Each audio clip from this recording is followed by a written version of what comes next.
नमस्कार दोस्तों, मैं हूं अभयराज सिंह और स्वागत करता हूं आपका अपने YouTube चैनल ग्रोथवेल एजुकेशन में।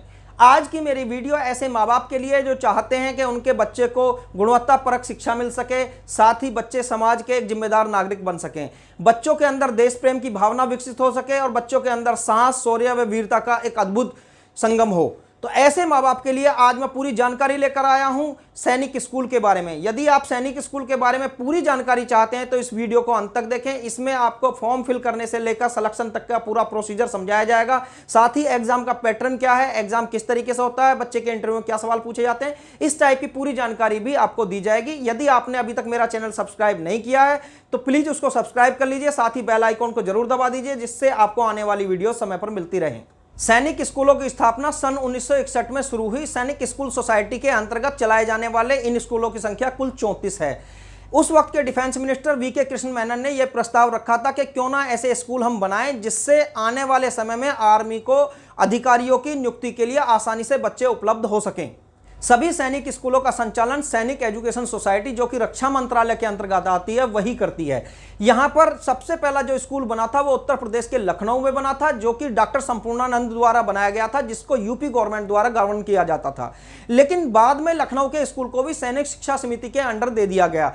लखनऊ का पहला ऐसा स्कूल है जो सन 1960 में ही बन गया था। बाद में सन 1961 में सैनिक शिक्षा समिति की स्थापना हुई। सबसे पहले सैनिक स्कूल की स्थापना महाराष्ट्र के सतारा जिले में 23 जून 1961 को हुई।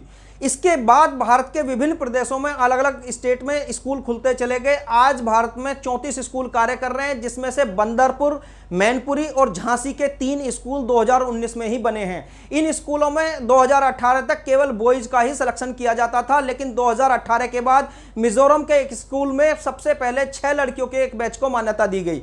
इसके बाद 2021 से डिफेंस मिनिस्टर राजनाथ सिंह ने गर्ल्स और बॉयज की को एजुकेशन को मान्यता दे दी है। डिफेंस सेक्टर में कई परमवीर चक्र विजेता, महावीर चक्र विजेता सैनिक स्कूलों से निकले हैं। आज वर्तमान में लखनऊ के स्कूल का नाम कैप्टन मनोज पांडे सैनिक स्कूल के नाम पर है, जो कि वहीं पर पढ़े लिखे थे।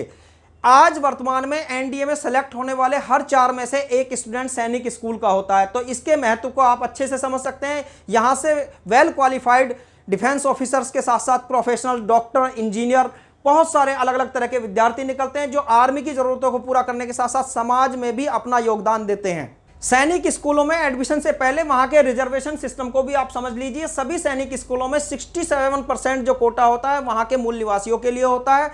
25% जो कोटा होता है वो वर्तमान के आर्मी अधिकारी तथा सैनिकों के बच्चों के लिए होता है, या पूर्व में जिसने आर्मी में सेवा की है उनके बच्चों के लिए रिजर्व रहता है। इसके अलावा 15% एससी कैटेगरी के बच्चों के लिए रिजर्व रहता है और 7.5% एसटी कैटेगरी के बच्चों के लिए रिजर्व रहता है। बाकी दूसरे स्टेट के बच्चे भी यहां पर एडमिशन ले सकते हैं, लेकिन 67% फिक्स कोटा उसी स्टेट के मूल निवासियों के बच्चों के लिए होता है। इन स्कूलों में 6th क्लास और 9th क्लास के लिए ही केवल एडमिशन होते हैं। नवंबर के फर्स्ट वीक के आसपास सभी ऑनलाइन फॉर्म उपलब्ध हो जाते हैं। यहां ऑनलाइन फॉर्म भरने के लिए आपको सैनिक स्कूल एडमिशन .in वेबसाइट पर जाना होता है। यहां पर जाकर आप अपना ऑनलाइन फॉर्म फिल करेंगे। ऑनलाइन फॉर्म फिल करने के बाद जनवरी के फर्स्ट वीक में बच्चों का एक एग्जाम टेस्ट होता है। उस एग्जाम टेस्ट को क्लियर करने के बाद सभी बच्चों की मेरिट बनाई जाती है। उस मेरिट के आधार पर बच्चों का एक इंटरव्यू कॉल होता है। इंटरव्यू क्लियर करने के बाद सभी बच्चों का एक मेडिकल होता है और मेडिकल क्लियर करने के बाद टॉप सेलेक्टेड बच्चों को सेलेक्ट कर लिया जाता है। इन स्कूलों में एडमिशन के लिए 6th क्लास में बच्चे की एज 10 से 12 साल के बीच में होनी चाहिए और 9th क्लास में बच्चे की एज 13 से 15 साल के बीच में होनी चाहिए। ये एज 31 मार्च के हिसाब से काउंट की जाती है। जिस वर्ष वो एडमिशन ले रहा है उसके 31 मार्च में उसकी एज 10 से 12 साल या 13 से 15 साल के बीच में पढ़नी चाहिए।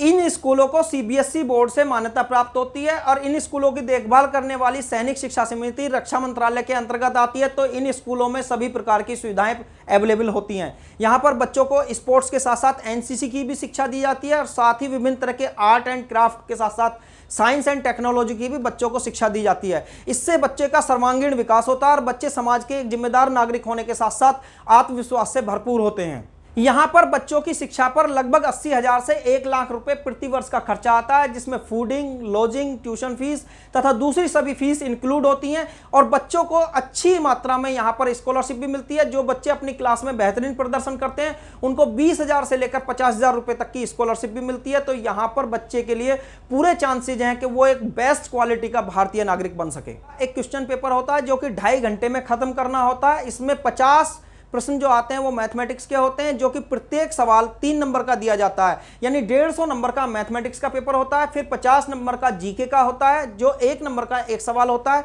50 नंबर का इंग्लिश का पेपर होता है, जो कि 1 नंबर का एक सवाल होता है। इसके अलावा 50 नंबर का इंटेलिजेंस टेस्ट होता है, जो कि 1 नंबर का एक सवाल होता है। इस प्रकार टोटल 300 नंबर का पेपर होता है। उस 300 नंबर में से आपको मार्क्स स्कोर करने होते हैं।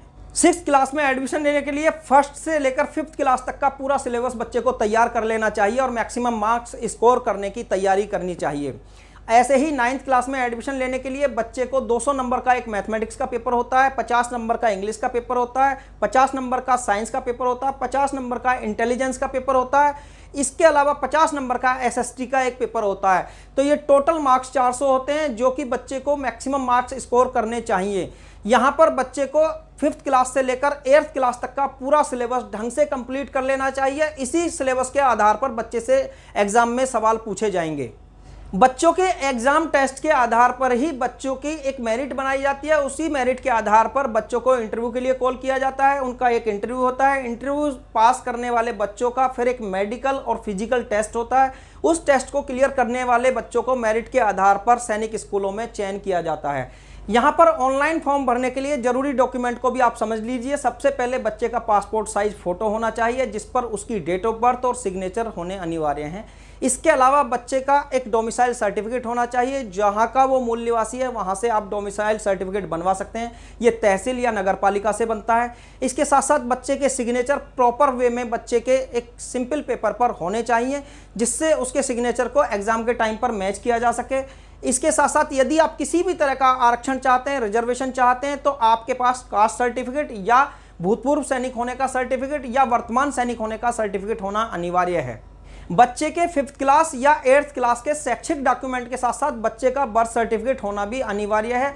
बर्थ सर्टिफिकेट आप हॉस्पिटल से भी ले सकते हैं। इसके अलावा यदि आप कहीं नगर पालिका में रहते हैं या ग्रामीण क्षेत्र में रहने पर आप तहसील से भी उसका बर्थ सर्टिफिकेट प्राप्त कर सकते हैं। तो ये सारे डॉक्यूमेंट जब आपके पास पूरे हों तभी आप ऑनलाइन फॉर्म भरें। ऑनलाइन फॉर्म भरने में कोई भी गलती ना करें। यदि आपके बच्चे का सैनिक स्कूल में सिलेक्शन हो गया तो आप अपनी जिम्मेदारी से ऑलमोस्ट पूरी तरीके से मुक्त हो जाएंगे। सैनिक स्कूल बच्चों को न केवल भविष्य के भावी नागरिक बनने में पूरा जिम्मेदारी निभाता है, बल्कि बच्चों के अंदर ऐसे प्रोफेशनल गुण विकसित करता है जिससे बच्चे समाज में पूरे कॉन्फिडेंस के साथ हर समस्या का सामना कर सकें। बच्चों के अंदर शौर्य साहस के साथ साथ बच्चों के अंदर एक टीम लीडर का गुण तो विकसित करता ही करता है, साथ ही देश सेवा और समाज सेवा का भी बच्चों को गुण विकसित करता है। दोस्तों, उम्मीद करता हूं कि मेरे द्वारा दी गई जानकारी से आप संतुष्ट होंगे। यदि फिर भी आपका कोई सवाल रह गया है तो आप sainikschooladmission.in वेबसाइट पर जाकर पूरी जानकारी वहां से भी ले सकते हैं और वहीं पर आप अपने बच्चे के लिए ऑनलाइन अप्लाई भी कर सकते हैं। ये फॉर्म नवंबर में निकलने वाले हैं। आप हर नवंबर में अपने बच्चे के लिए फॉर्म भर सकते हैं और जिसका एग्जाम जनवरी में होता है। दोस्तों, यदि आपको मेरी ये वीडियो पसंद आई है तो वीडियो को लाइक करें, दोस्तों के साथ शेयर करें और मेरे चैनल को सब्सक्राइब करें। बेल आइकॉन को जरूर दबाइए जिससे आने वाली वीडियोज आपको समय पर मिलती रहें। धन्यवाद।